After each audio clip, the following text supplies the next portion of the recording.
Sir ಮತ್ತೆ ಇನ್ನೊಂದು ಪ್ರಮುಖ ವಿಷಯ ಅಂತ ಅಂದ್ರೆ ಈ bullet enter and exit, Fortuner car heavy car ಮೊದಲನೇದಾಗಿ ಇವ್ರು ಎಷ್ಟು ಡಿಸ್ಟೆನ್ಸ್ ಇಂದ ಹೊಡೆದೇವು, ಶಾರ್ಟ್ ಗನ್ ಅಂತ ಹೇಳಿ ಪೊಲೀಸರು ಒಂದು ಸಸ್ಪೆಕ್ಟ್ ಅನ್ನ ಮಾಡ್ತಿದ್ದಾರೆ. ಎಷ್ಟು ಡಿಸ್ಟೆನ್ಸ್ ಇಂದ ಹೊಡೆದಿರಬಹುದು ಮತ್ತೆ ಆ ಬುಲೆಟ್ ನ ತೀವ್ರತೆಯನ್ನ ನೋಡಿದ್ರೆ ಫೈರಿಂಗ್ ಆ ಒಬ್ಬ ಪ್ರೊಫೆಷನಲ್ ಇದನ್ನ ಏನಂತ ಅನ್ಸುತ್ತೆ ಸರ್ ನಿಮ್ಮ ಎಕ್ಸ್ಪೀರಿಯನ್ಸ್? ನೋಡಿ, ಆ ಬುಲೆಟ್ ಇವಾಗ ನಿಮ್ಮ ಮಾಧ್ಯಮದಲ್ಲಿ ನೋಡಿದಾಗ ಅದೊಂಥರ ಮ್ಯಾಗ್ನಮ್ ಸ್ಟೈಲ್ ಇದೆ. ಅದು ಅಂದರೆ 70 mm ಇದಲ್ಲ, ಅದು ನಾವು ಎಂಥ ಬಲವಾದಂತಹ ವಸ್ತುನ ಕಟ್ ಮಾಡ್ಕೊಂಡು ಹೋಗ್ತಿದೆ. ಅದು ಅಂದರೆ ಭಾಳ ಗಟ್ಟಿಯಾದಂಥ ಗನ್ ಅದು. ಅದರಲ್ಲಿ ಹೊಡೆದ್ರೆ 100% ಗುಂಡು ನುಗ್ಗಿದ್ರೆ ಛಿದ್ರ ಆಗ್ಬಿಡ್ತಾನೆ ಯಾವುದೇ ಮನುಷ್ಯ. ತಲೆಗಾದರೂ ಅಷ್ಟೇ, ಎಲ್ಲಿಗಾದರೂ ಹೋದ್ರು ಅದು ಸಿಡ್ದೋಗ್ಬಿಡುವಂಥ ಒಂದು ಪವರ್ಫುಲ್ ಒಂದು ಶಾರ್ಟ್ ಗನ್ ಅದು. ಅದರ ಕಾರ್ಟ್ರಿಡ್ಜ್ ನೋಡಿದಾಗಲೇ ಭಾಳ ಭಾಳ ಬಲವಾದಂಥ ಕಾರ್ಟ್ರಿಡ್ಜ್. ಯಾಕೆಂದರೆ ಹೊಡೆದ ತಕ್ಷಣ ಎರಡು ಫೈರ್ ಮಾಡಿದ್ದಾರೆ ಅಂತಂದರೆ ಎರಡು ಒಳಗಡೆನೇ ಇರ್ತವೆ ಕಾರ್ಟ್ರಿಡ್ಜ್ಗಳು, ಅವು ಆಚೆ ಬರುವುದಿಲ್ಲ. ಏನು ಹಂಗೆ ಇರ್ತವೆ, ಕ್ಲೋಸ್ ಮಾಡಿ ಒಳಗಡೆನೇ ಇದ್ಬಿಡ್ತವೆ, ಅವು ಸಿಗೋದಿಲ್ಲ, ಎತ್ಕೊಟ್ಟೋಗ್ಬಿಡ್ತಾರೆ. ಒಂದು ವೇಳೆ ಅಕಸ್ಮಾತ್ ರೀಲೋಡ್ ಮಾಡಬೇಕಾದಾಗ ಕೆಳಗಡೆ ಖಾಲಿ ಕಾರ್ಟ್ರಿಡ್ಜ್ಗಳು ಬೀಳ್ತವೆ. ನಮಗೆ ಸಿಗ್ತಕ್ಕಂಥವೇನು ಹೊಡೆದು ಫೈರ್ ಮಾಡಾದ್ಮೇಲೆ ಗುಂಡು ಸಿಗ್ತವೆ.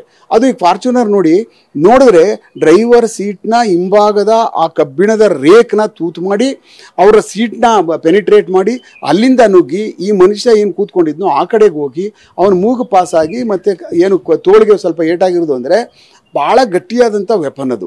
It is not an ordinary weapon. ಇದು ಮ್ಯಾಗ್ನಮ್ ವೆಪನ್ನು. ನಾವು ಹಿಂದೆ ಹೋದರೆ ಏನು ಯಾರು ಜಯರಾಜ್ ಕಾಲದಲ್ಲಿ ಜಯರಾಜ್ಗೆ ಏನು ಮುತ್ತಪ್ರೈ ಭಾಳ ಶಾರ್ಟ್ ಗನ್ನಲ್ಲಿ ಕ್ಲೋಸ್ ಕ್ವಾರ್ಟರ್ನಲ್ಲಿ ಹೊಡೆದ್ಬಿಟ್ಟು ಸಾಯಿಸಿದ್ದು ಅಂತ ಅಂದ್ಬಿಟ್ಟು ಅಂತ ನಾವೆಲ್ಲ ಕೇಳಿದ್ವಿ. ಅದನ್ನೆಲ್ಲ ಈಗಲೂ ಅವರೇ ಕೆಲವಷ್ಟು ಕಡೆ ಎಲ್ಲ ಮಾತಾಡಿರೋದು ನಡೆದಿದೆ. ಇದೆಲ್ಲ ಆ ಥರದ ಗನ್ನ ಇದು ಎಲ್ಲೊಂದು ಸಾಮ್ಯತೆ ಅನ್ನಿಸ್ಬಿಡ್ತದೆ ನಮಗೆ. ಮ್ಯಾಗ್ನಮ್ ಅಂತ ಅಂದರೆ ಎಲ್ಲೋ ಆ ಥರದ ಒಂದು ಗನ್ ಆಗ್ಬಿಡ್ತಾ ಇದು, ಒಂದು ಭಾಳ ಪವರ್ಫುಲ್ ಗನ್ನು. ಆಮೇಲೆ ಇದಕ್ಕೆ ನೋಡಿ ಸುಮ್ಮನೆ ಬಂದಿರಲ್ರಿ ಇವರೆಲ್ಲ, ರೆಕ್ಕಿ ಮಾಡಿರ್ತಾರೆ 100ಕ್ಕೆ 100ರಷ್ಟು ಬಂದಿರ್ತಾರೆ. ಎಲ್ಲಿ ಕೂತ್ಕೋಬೋದು, ಗಾಡಿ ಎಲ್ಲ ಹತ್ರ ಆಗುತ್ತೆ, ನಮಗೆ ಕ್ಲೋಸ್ ಕ್ವಾರ್ಟರ್ ಎಲ್ಲ ಆಗುತ್ತೆ, ಆ ಮನುಷ್ಯ ಕಾಣಿಸ್ತಾನೆ ನಮಗೆ. ಆಮೇಲೆ ಇಲ್ಲಿ ಅದನ್ನೆಲ್ಲ ಜಾಗ ಹುಡುಕೊಂಡೆ ಭಾಳ ಹತ್ತಿರದಲ್ಲಿ ಮತ್ತೆ ಮೊದಲೇ ಒಂದು ದಿವಸನೋ 2-3 ದಿವಸನೋ ಬಂದು ಅದನ್ನ ರೆಕ್ಕಿ ಮಾಡಿ ಎಷ್ಟು ಗಂಟೆಗೆ ಹೋಗ್ತಾನೆ, ಎಷ್ಟು ಗಂಟೆಗೆ ಬರ್ತಾನೆ, ಆಮೇಲೆ ಮಾಹಿತಿ ಏನಾದರೂ ಇವ್ರಿಗೆ ಏನಾದರೂ ಯಾರಾದರೂ ಕೊಡ್ತಾ ಇದ್ದಾರಾ ಅನ್ನುವಂಥದ್ದು, ಫೀಡ್ ಮಾಡ್ತಾ ಇರ್ತಕ್ಕಂಥದ್ದು ಯಾರಾದರೂ ಮಾಡಿದಾರಾ ಅನ್ನುವಂಥದ್ದನ್ನು ನಾವು ಭಾಳ ಅತ್ಯಂತ ಭಾಳ ಇದನ್ನು ಹತ್ತಿರದಲ್ಲಿ ನೋಡಿ ತನಿಖೆ ಮಾಡಬೇಕಾಗ್ತದೆ. ಈ ಒಂದು ಏನು ಅವ್ರ ಗನ್ನು ಶೂಟ್ ಆಗಿದೆಯಲ್ಲ ಇದು ನನ್ನ ಲೆಕ್ಕದಲ್ಲಿ. ಆಮೇಲೆ ಮತ್ತೆ ಬೇರೆ ಗುಂಡುಗಳು ಸಿಕ್ಕಿದ್ದಾವೆ ಅಂತ ಅನ್ನುವಂಥದ್ದು ಅಲ್ಲಿ ಅನ್ನಿಸ್ತಾ ಇದೆ. ಬೇರೆ ಯಾವುದೋ ಪೆಲೆಟ್ಸ್ಗಳೆಲ್ಲ ಸಿಕ್ಕಿದೆ ಅಂದರೆ ಆ ಸಮಯದಲ್ಲಿ ಗನ್ ಮ್ಯಾನ್ ಇದ್ದವನು ಏನಾದರೂ ಯೂಸ್ ಮಾಡಿರ್ಬೋದು.